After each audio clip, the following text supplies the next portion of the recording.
They didn't understand how she hit the target. They didn't understand how she found it. And they had no idea she was just getting started. The operators of STX-9 Raven Spear, SOCOM's most experimental reconnaissance cell, prided themselves on seeing everything ambushes, patterns, danger before anyone else sensed it. But on that blistering Arizona morning, a woman with a wooden rifle stepped onto their range and exposed just how blind they truly were. The heat shimmered over Camp Granite Ridge, a classified desert test site where DARPA ran projects the Pentagon denied existed. 5 STX-9 operators stood at the firing line, each armed with precision rifles worth more than a truck. And across from them, beneath a sliver of shade, stood the quiet woman everyone simply called Ghost. Small frame, steady eyes, traditional beadwork woven into her braid, and a rifle so old it looked carved from memory more than wood. Ironside Commander Rylan Ashford folded his arms. "Mitchell," he muttered, "you seriously expect us to compete against someone using a family heirloom, Colonel Dane Mitchell, architect of Project Echo Sense?" Didn't flinch. "You're not competing," he said. "You're observing." That stung more than any insult. Ghost stepped forward, boots silent in the sand. She didn't introduce herself, didn't ask for conditions, didn't even look at their high-tech gear. She simply walked to the firing mat and knelt. Nomad frowned. "Is she praying?" Number Reaper murmured. "She's listening." Ghost pressed her fingertips to the ground as if feeling a buried pulse. Her eyes drifted across the canyon, reading wind, the way her ancestors once read footsteps in dust. Mitchell had introduced her to SOCOM as a contracted indigenous tracking specialist off the books, but respected enough that no one questioned her presence. Ironside exchanged a glance with his men. This wasn't any technique they'd seen in sniper school or black zone deployments. Mitchell raised a hand. Target 1. 3,000 meters. The target shimmered in the heat, a speck of metal nearly 2 miles away. Even with advanced optics, it was barely visible. Ghost didn't use optics. She didn't even adjust her sights. She looked at the horizon as if it whispered coordinates only she could hear. Then she fired. The wooden rifle cracked sharp, ancient, alive. 7 seconds of silence. Then clang. Dead center. No one breathed. Havoc yanked off his cap. "No. Freaking... wait." Ghost didn't smile, didn't react. She simply reset her stance with the calm inevitability of someone who'd done this 1,000 times. Mitchell nodded. Next target. And something shifted. Not in the wind, not in the heat, in them. Because the 5 operators of STX-9 men who'd survived hostage rescues, denied zone reconnaissance, and night raids in places maps didn't mark suddenly felt like students watching a masterclass they never knew existed. Ironside stepped closer, instincts overriding pride. "How did you do that?" he asked. Ghost looked at him for the first time. Her voice was soft, steady, carved from a deeper truth. "You see distance," she said. "I see the world between it." The desert held its breath before Ironside could respond. Mitchell pointed toward the far ridge.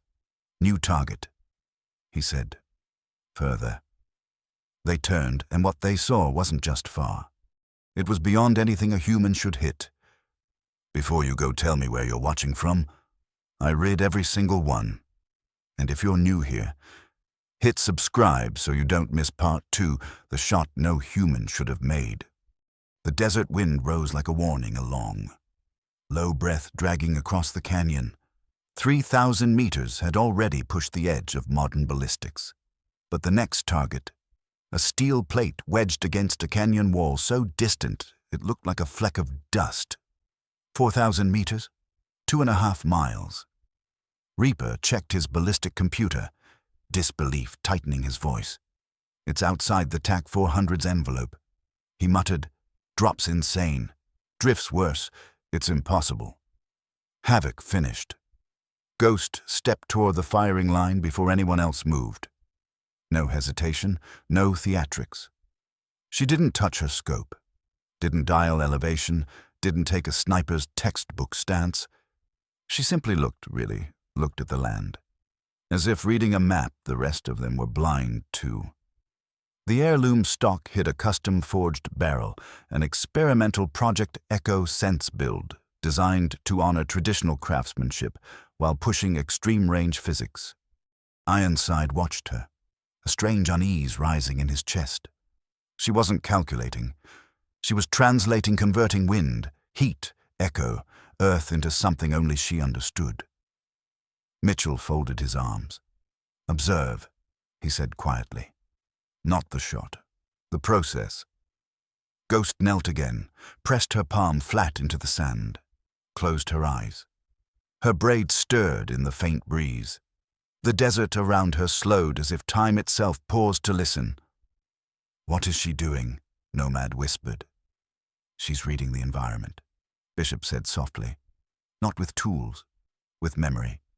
Ghost rose, exhaled once, and began to sing. A low, rhythmic Apache. Verse not ceremony, not showmanship, a grounding ritual, a promise between shooter, earth, and air. Even the wind seemed to lean in. When she finished, she lifted the rifle to her shoulder for a heartbeat. The wind screamed. Then it stopped. A perfect dead calm. Ghost fired. The crack ripped across the canyon. 7 seconds stretched like an eternity. Then clang. A faint, impossible ring. Hit. Ironside's jaw tightened. No way. That's 4 kilometers. Mitchell didn't smile. He looked like a scientist watching the math finally submit to reality. Ghost walked back to the shade without a single word. Havoc sank onto the dirt, staring at his boots. "I trained my whole life to be the best," he whispered, and she just Ironside clapped his shoulder. "This doesn't make us less," he said. "It means the world is bigger than we thought." Ghost glanced back at them, not prideful, not dismissive, simply patient, waiting for them to see what she'd known her whole life. Mitchell cleared his throat. "One more target," he said. 4,500 meters. Reaper blinked. "Sir, that's beyond any recorded." Mitchell raised a hand. "That's the point." Ghost approached the firing line again. But this time, she didn't kneel, didn't touch the sand. Instead, she turned to the team. "Come here," she said softly. The operators exchanged uncertain looks. Ironside nodded. They stepped closer. Ghost pointed at the land.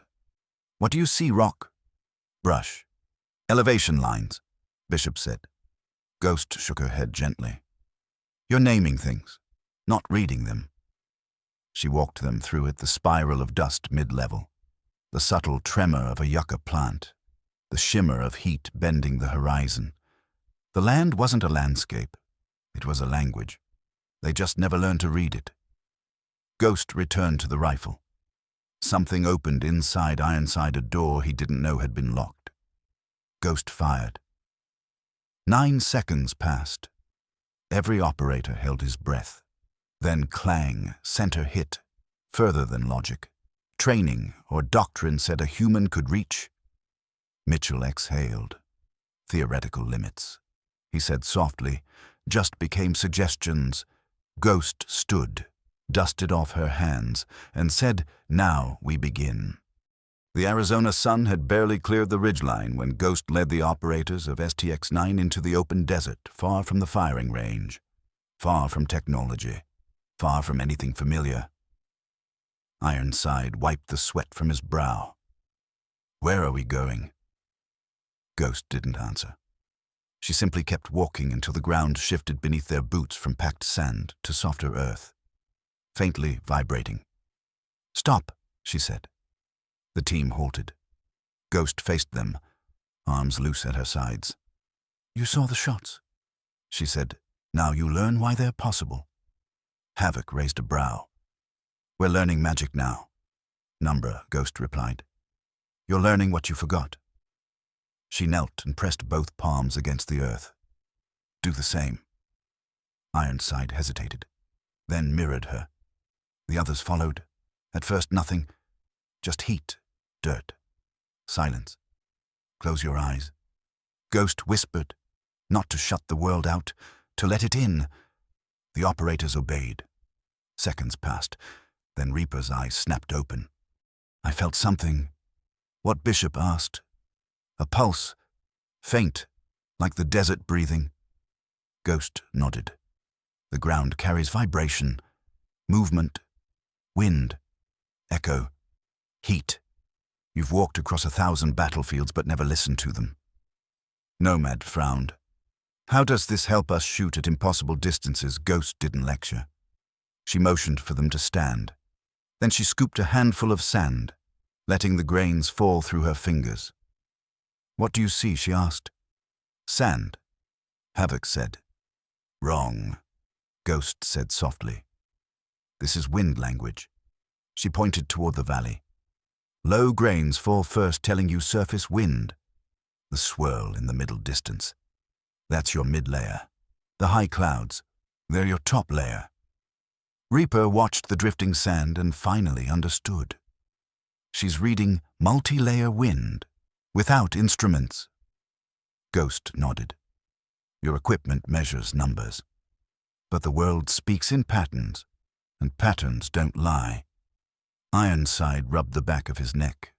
So if someone learns this, they can sense what your sensors miss. Ghost finished.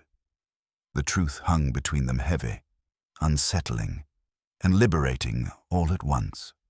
She took them across ridge lines, pointing out signs they'd walked past their entire careers. Compressed grass. Something moved here at dawn. Broken web a man passed through. Not an animal. Fresh dust swirl. Wind shifted 30 minutes ago. Check your flank.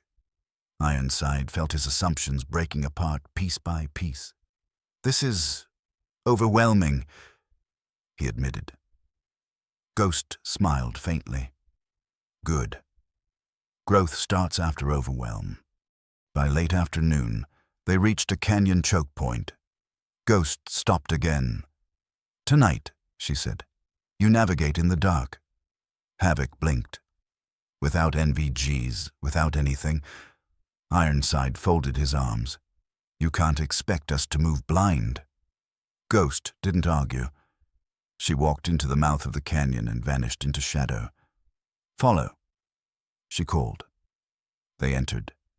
Hands brushing stone walls, eyes useless.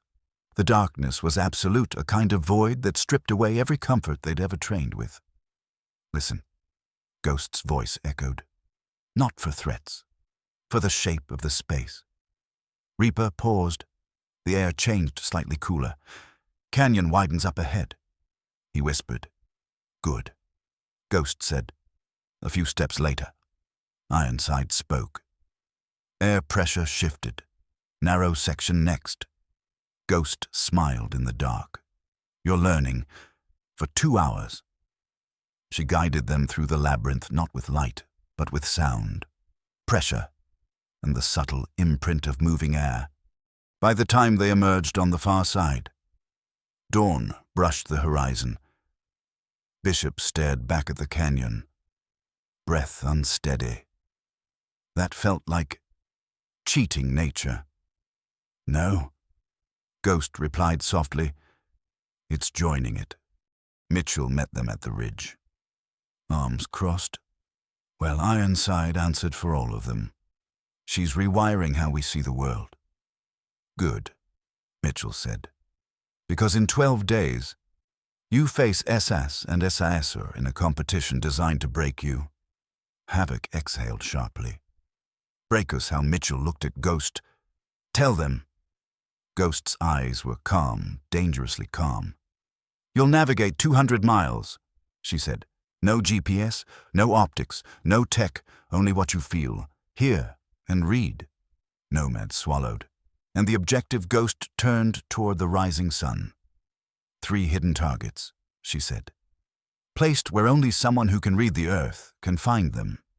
She looked back at the team, and only one group will reach all 3.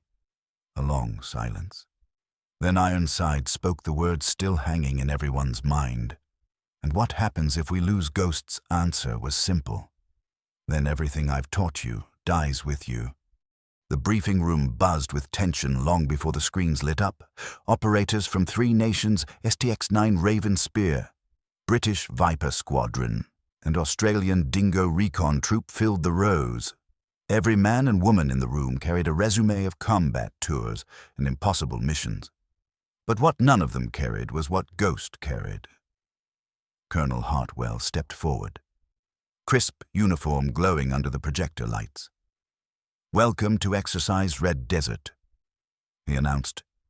200 square miles, no GPS, no drones, no satellite support. You will locate 3 encrypted beacons hidden across the terrain. A map appeared behind him, jagged ridges, slot canyons, dead zones, dry rivers, dust plains. Brutal, beautiful, unforgiving. Hartwell continued. First team to secure all 3 beacons wins. Second place gets nothing. Third place gets remedial training. A ripple of competitive electricity spread across the room. Ironside glanced at Ghost. She didn't react at all, as if she'd seen this terrain long before any of them set foot on it. Insertion hit like a hammer. Heat, glare, dust, no mercy. STX-9 moved through the canyons, reading ridges and shadows the way Ghost trained them, 200 meters into the valley. Nomad froze. Tracks, size 12. British boot sole. Ghost knelt, touched the earth lightly. 4, maybe 5 hours old, she murmured. Deliberate, too visible. Ironside frowned. A decoy trail. Ghost nodded.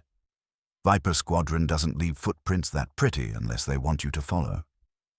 Reaper inspected the depth pattern. Someone walked backward to confuse direction. Nice try.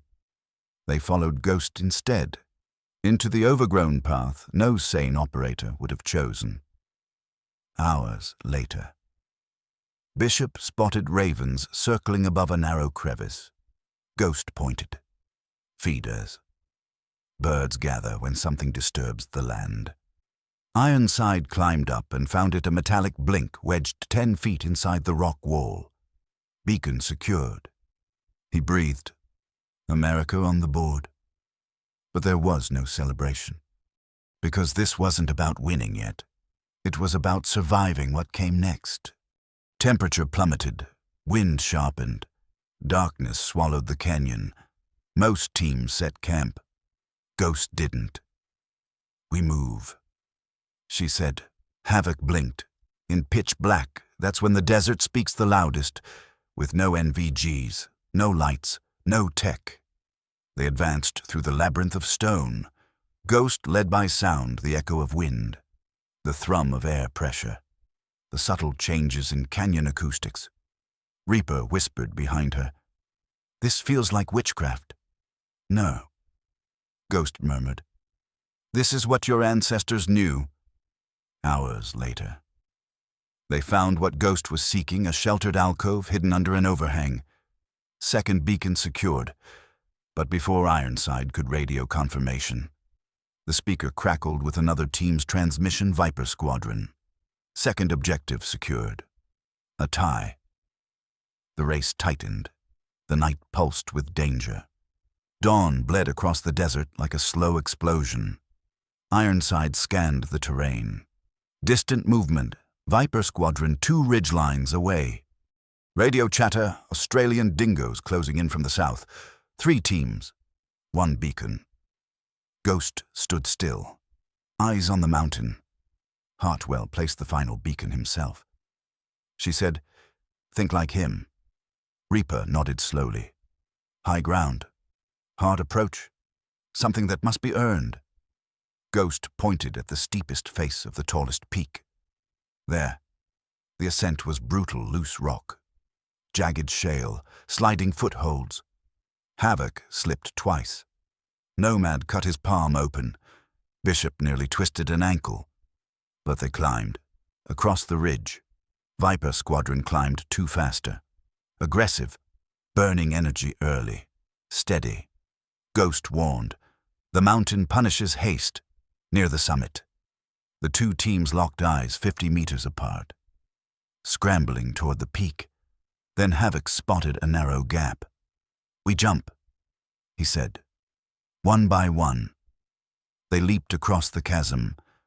Ghost went last, landing silently, catching a micro shift in the rock.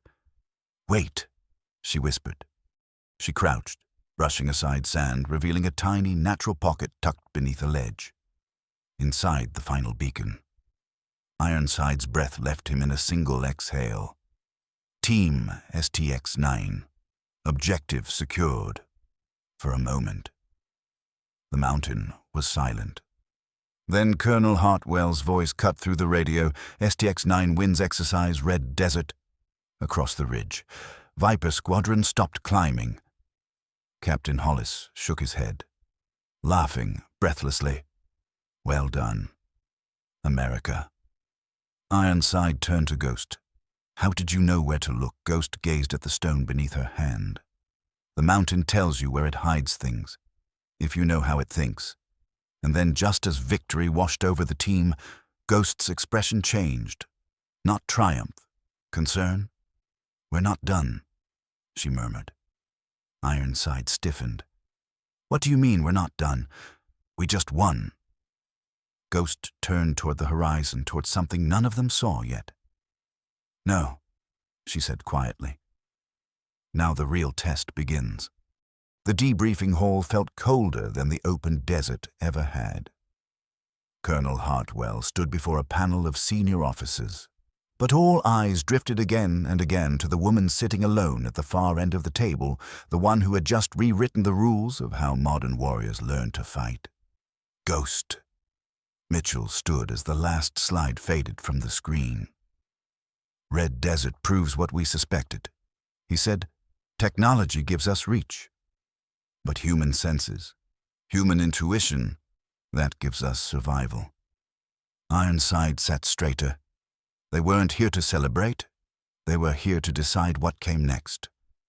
A two-star general turned toward Ghost. "Specialist," he said. "We reviewed your performance, your methods, your results, and we'd like to offer you a formal role with Special Operations Command. Civilian instructor, equivalent GS-13, lead advisor for the new Environmental Awareness Program." Ghost met his eyes, calm.